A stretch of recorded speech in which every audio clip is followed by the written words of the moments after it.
कि उसका इलाज करवा सके, उसे ठीक कर सके। अब ये लोग चाहते हैं कि जमाई राजा भी हमारे साथ ही आकर रहे। ये तो बड़ी मुश्किल हो जाएगी। मैं तो कहती हूँ कि मल्लिका जी। ओह, माफ कीजिएगा, रणबीर पागल है, उसमें अकल ही नहीं है किससे कैसे बातें करनी चाहिए। बात यह है कि बचपन में ही उसके पापा गुजर गए। उसके बाद रणबीर बहुत ही जिद्दी और कठोर बन गया। अपने बिजनेस के अलावा उसे और कुछ दिखा ही नहीं। चाहकर भी मैं उसे कोई ऐसी सीख नहीं दे पाई जिससे वो थोड़ा सा भी सुधर जाए। वो जितना भी बदला है ना, कन्या के आने के बाद बदला है। इसीलिए मैं चाहती हूँ कि कुछ दिन वो आप लोगों के साथ आके रहे, ताकि वो जिंदगी को जाने। ऐशोआराम की जिंदगी से बाहर निकलेगा तो शायद थोड़ा सा बदल जाएगा। एक और वजह भी है उसे आपके पास भेजने की। जी, कौन सी वजह है? मैं आपको बताती हूँ।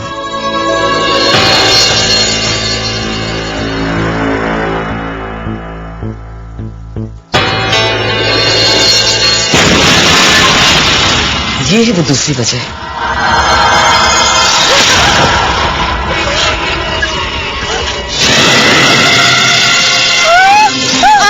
कौन हो तुम? छोड़ो, छोड़ो मुझे।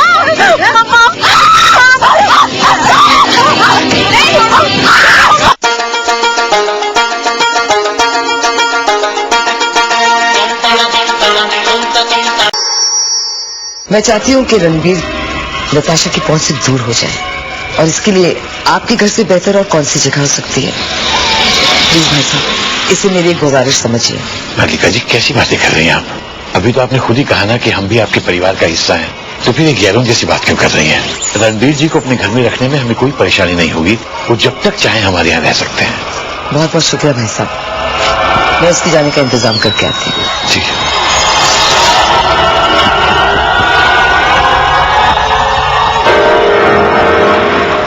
हम जिस चीज से दूर भागना चाहते हैं वो बार बार हमारे सामने आ रहा है।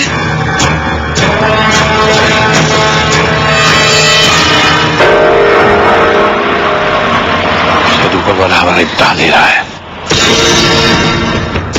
वो कहते हैं ना कि जिंदगी में एक वक्त ऐसा भी आता है जब इंसान के पास दो ही चीजें बचती हैं, आस और आंसू। अब मैं तुम्हारे आंसू तो नहीं रोक सकता, लेकिन तुम्हारी आस नहीं टूटने दूंगा। सब ठीक हो जाएगा, देखना तुम, सब ठीक हो जाएगा।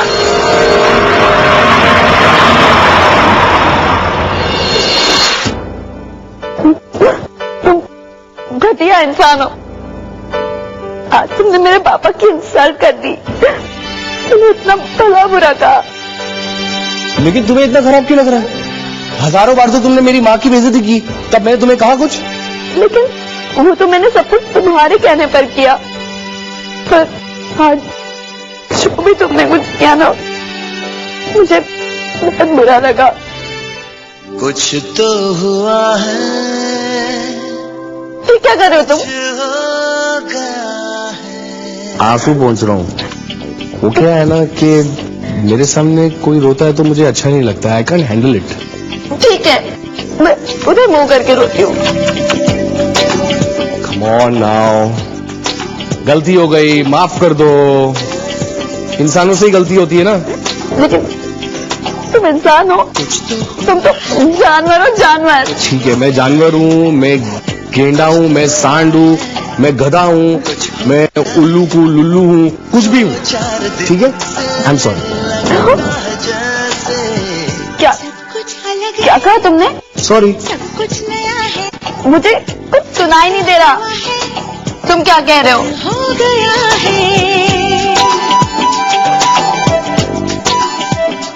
अगर जोर से बोलोगे तो तुम तकलीफ हो जाओगे क्या? बोलो ना, ठीक से बोलो ना। ओके यार, I am sorry, I am sorry. बस ये सॉरी तुम्हें मुझे नहीं, मेरे पापा को कहना चाहिए। तुमने उनकी इंसल्ट की थी ना। क्या? तुम्हारे पापा को सॉरी बोलूंगा मैं? हाँ। हाँ, फिर कल तुम कहोगे कि शांतताई को सॉरी कहो। हाँ, फिर कल कहोगी कि मेरे घर का पायदान बन जाओ, मेरा पूरा घर उस पर चलेगा। तो ये सब मैं करूंगा ना। मैं किसी को कोई सॉरी नहीं बोला, मैंने तुम्हें सॉरी कह दिया, बस दैट्स ऑल। मुझे जो भी कुछ कहना था मैंने वो तो कह दिया। Now it's up to you. You are expecting too much, let me tell you that nothing is up to मी।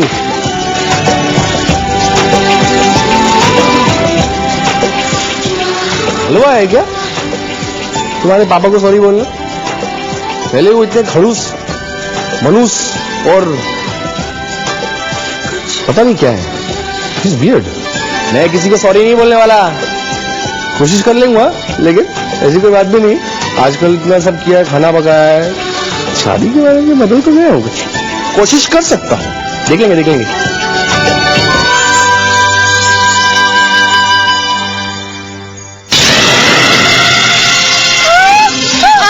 कौन है तुम? छोड़ो मुझे।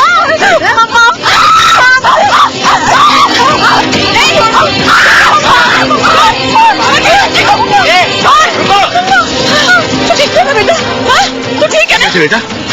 ये औरत ने कोई तुम्हें नुकसान तो नहीं पहुंचाया? नहीं पापा, मैं बिल्कुल ठीक हूँ। क्या कह रही थी? लिफाफा देखकर भाग गई। लिफाफा? क्या इसमें?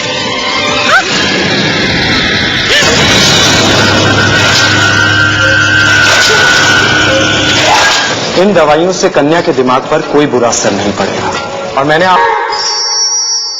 अरे ये तो मेरी तस्वीर है। बट ये कैसी तस्वीर है? ये कपड़े तो मैंने कभी पहने ही नहीं है मम्मा। कोई बात नहीं बेटा। पता नहीं क्या कन्या। अरे बेटा सुनना जरा। मैंने कैसे तुझे बता रही है बेटा, अभी सास को वेट मत करा। जा वेट मत करा बेटा, चले जा। कहाँ से आ गया? पता नहीं। पर ये औरत कन्या को ये तस्वीर देकर क्यों चली गई? इसके बारे में कुछ? अगर रणबीर के हाथ की फोटो लग जाए तो? नहीं, ये औरत है कौन? क्या चाहती है हमारी बच्ची से? हाय रब्बा, मेरी बच्ची को बचा। हाय रब्बा।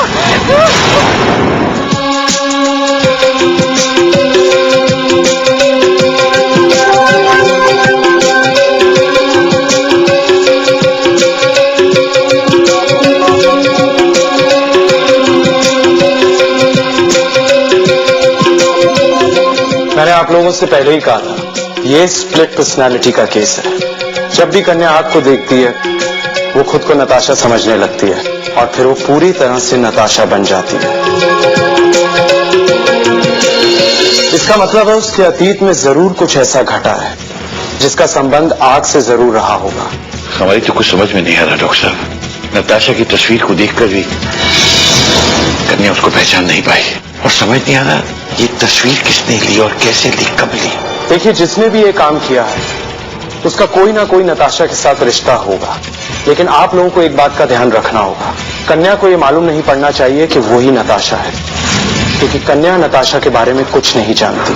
मुझे तो इस बात का डर है कहीं कन्या को ये सब पता चल गया तो वो हमेशा के लिए नताशा ना बन जाए, या फिर इस बात का उसके दिमाग पर इतना बुरा असर पड़े कि वो सब कुछ भूल जाए। माँ बाप, भाई बहन, वो सबको भूल सकती है। नहीं डॉक्टर साहब, तो सब कुछ कीजिए, मेरी बच्ची को नताशा के चंगुल से बचा लीजिए। मैं अपनी बच्ची को खोना नहीं चाहती। देखिए, आप हिम्मत रखिए, सब ठीक हो जाएगा। मैं कुछ मेडिसिन लिख के दे रहा हूँ। इन मेडिसिन से मैं नताशा को तो नहीं रोक सकता, लेकिन हाँ, इन दवाइयों से कन्या के दिमाग पर कोई बुरा असर नहीं पड़ेगा। और मैंने आप लोगों से पहले भी कहा था, जितनी जल्दी हो सके आप कन्या के पति को इस सब के बारे में बता दीजिए। आप लोग समझिए, ये सबके लिए अच्छा होगा।